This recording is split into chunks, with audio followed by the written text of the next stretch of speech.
Hi, this is Dallas Green of City and Color, and you're watching Stranded on JUNO TV. So I just recently finished recording a record. It was my 8th full-length record, so it was my 8th time in a studio for a long period of time. And before, I didn't really have many things that I needed in the studio. As long as I was there, I would figure it out. But having just made this new record, there's a couple of things that have come into fruition that make a lot of sense to me now. Number 5, as a singer, there's this wonderful product that I discovered a couple of years ago called Manuka honey, which is it's a honey that is imported from New Zealand. Its nickname is the healing honey. And a long time ago I was on tour and I lost my voice, and somebody said, "Have you tried Manuka honey?" And I said no. And they went out and got me some, and I ate 3 or 4 spoonfuls of it, and I made a glass of hot water and put a bunch in it and drank it, and my voice came right back. So from that day on, I never tour or go into the studio without a jar of Manuka honey. It's like $60 a jar, which is crazy, but I can't live without it. Number 4 in the studio, afternoon beers, which is very integral, because if you start off the day in the morning and you're not really feeling it, like you have to get to work, and there's a thing, like when you play your songs over and over trying to get the right take, there's like sometimes, or at least for me, you tend to start to hate your songs because you're just doing it over and over, and your producer is like, "Yeah, that was good, do it again."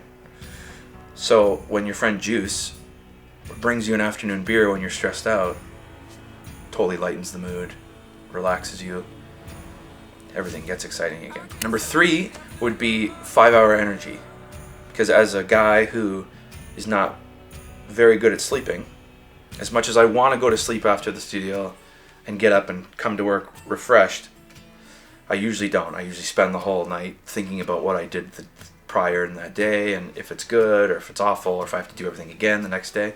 So I don't sleep that much, and when I get to the studio, not unlike an afternoon beer, a little shot of 5-hour energy can really brighten the mood.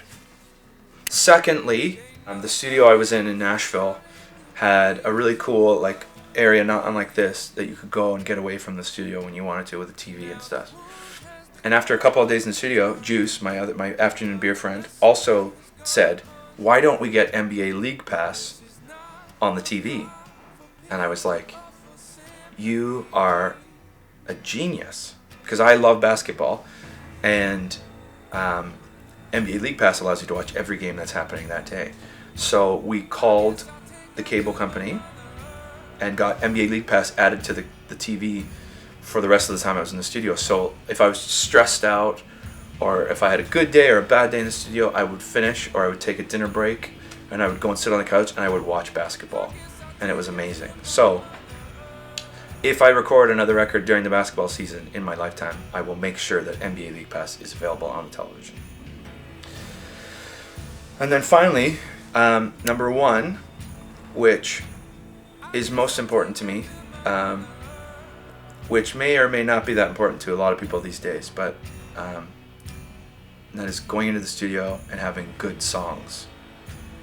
I think that's most important. That's something I cannot live without in the studio, is making sure that the songs are good. Because I've never gone into the studio and just been like, let's see what happens, And I read a lot about that. I read a lot about people just renting a studio for a year and going and making a record and just sitting there and writing and going into the studio with 50 songs, and they picked the 10 best ones, and it's like, well, why did you write 50 songs that you only picked 10 of? Why didn't you concentrate and write 12 really good ones, and then you don't have to worry about recording 50 songs?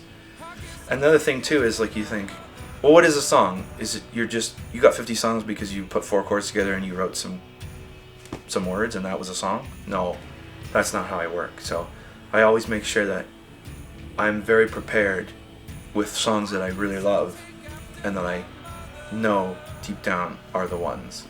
So that is the most important thing that I can't live without in the studio. Well, it's Dallas. still here. Thanks for being stranded with me on JUNO TV.